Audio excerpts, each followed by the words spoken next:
Why is Tanjiro so powerful? Don't you think he seems surprisingly strong for just a normal demon slayer? I mean, Tanjiro doesn't need a fox buddy or a demon inside of his body, so go ahead and slash that like and let's dive into this. You might be surprised about some of this stuff like I was. Before Tanjiro even became a demon slayer, very notably his sense of smell was like a little doggy. Perhaps inspired by other shonen anime protagonists like Hunter x Hunter, Tanjiro has used his sense of smell to detect traps. Post becoming a demon slayer, Tanjiro has actually used a strong sense of smell for that opening thread.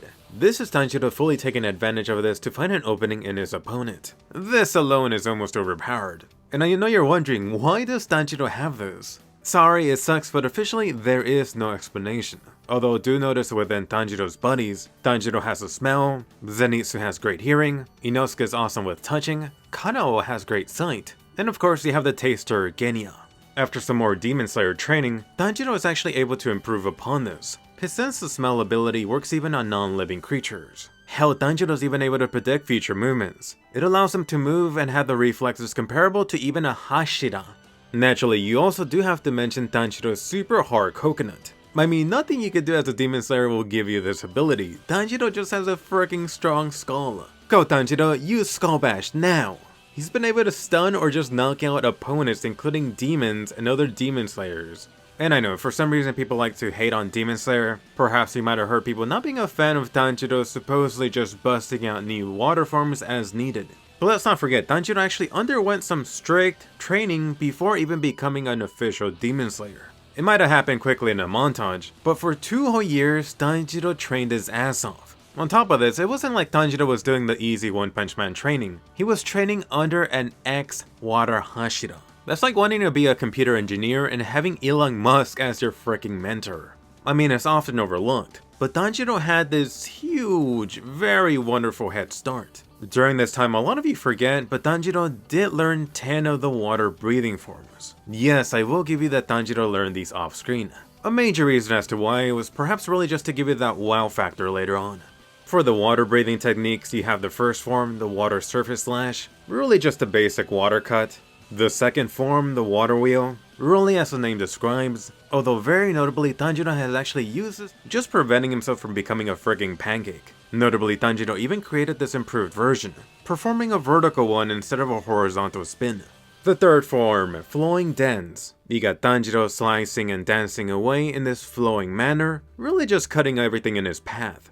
The fourth form, striking tide. You got Tanjiro twisting his body, delivering multiple slashes. Very notably, Tanjiro has also improved on this one. He's increased the combo hit with this one, and also far improved the accuracy on it. Good game, demons.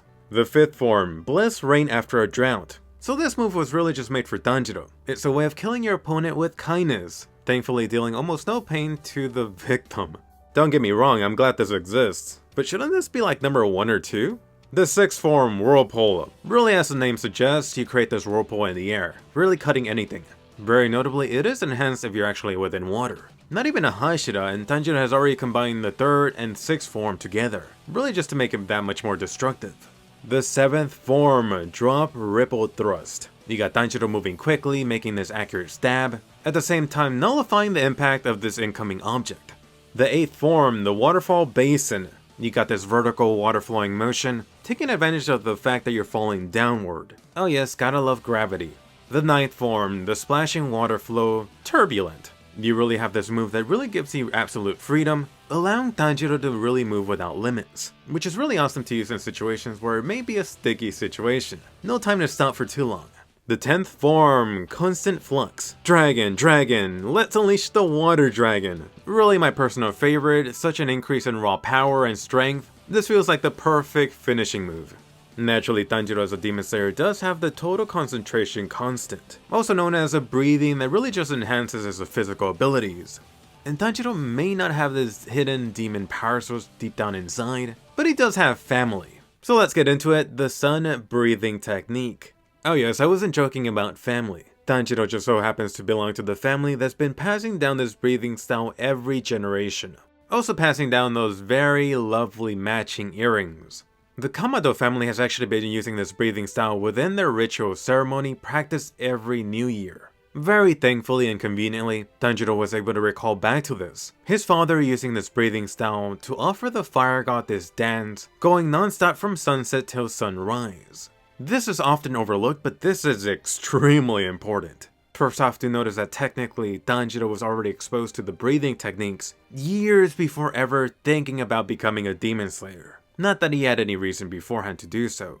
The second major part to this is not only the fact that the sun breathing style is actually the original breathing technique, meaning that every other style is a deviant of it, like the water style, the love, the sound. Sun breathing was developed by the strongest demon slayer hundreds of years ago. In fact, this sun breathing style was specifically developed to combat Muzan.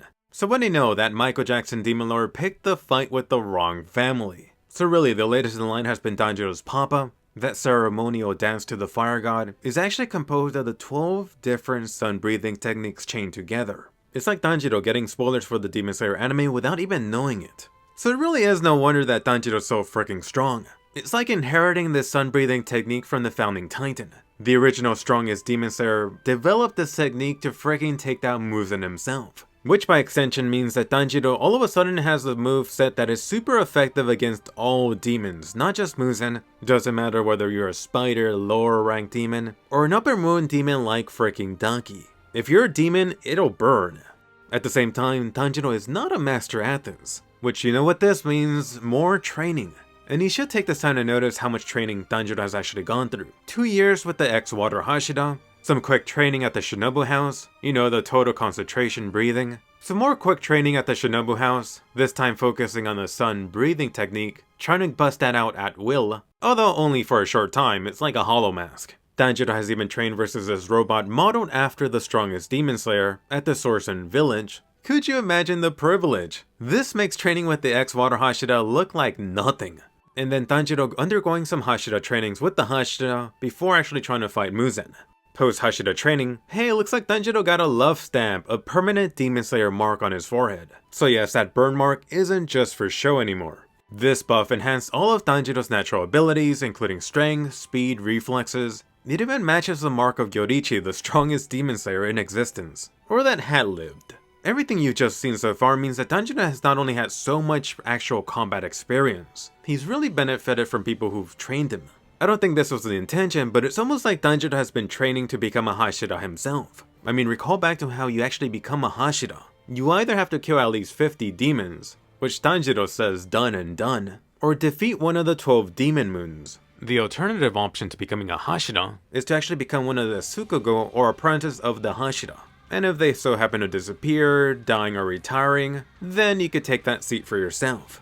But either method, Tanjiro practically already meets those requirements. Officially, it has been mentioned that it takes around 5 years of training to reach that level. Although if you are really talented, it may take you a year or two. So check that off too, before even starting, Tanjiro already had 2 years of training under his belt. No wonder this dude is freaking leapfrogging over every demon slayer in existence, except perhaps maybe the strongest. Alongside all of his training experience with the various Hashira or very important people, forget about the no-rank demons. Tanjiro has actually fought the lower-rank Demon 5, and right now he's facing the upper-rank Demon 6 in the anime. You heard me mention that Tanjiro actually trains with the robot based on the original strongest Demon Slayer, so is it really so strange that Tanjiro is so freaking powerful? One of the things the Demon Slayer story does emphasize is how actual life and death combat is a not so easy but quick substitute for actual years of experience training. So what do you know, I think Tanjiro already meets the 5-year requirements, and this is only bringing up his anime resume. So why is Tanjiro so freaking overpowered? Very early on, Tanjiro was naturally gifted. He was trained by this ex-Hashira, which really gave him this huge jumpstart. He's got this very extreme driving motivation. Forget about becoming a pirate king or being the best Hokage. He's really just fueled by the love of his sister, trying to turn her back into a human. And as the Rock's brother would say, family. Tanjiro just so happens to be from a family passing down the strongest breathing technique, the sun breathing. So yes, Tanjiro doesn't need some fox or demon inside. He already has the most powerful breathing technique made to counter the strongest demon. And if nothing else, occasionally his family pops up, just like Stan's helping him out. And this is why Tanjiro is so powerful, perhaps even overpowered. Just making the Captain Commander now. So is Tanjiro your favorite? Post your best boy or best girl from Demon Slayer down below. And check out my juicy Demon Slayer video diving into Daki and her brother. Subscribe, ring the bell, and I'll see you guys later.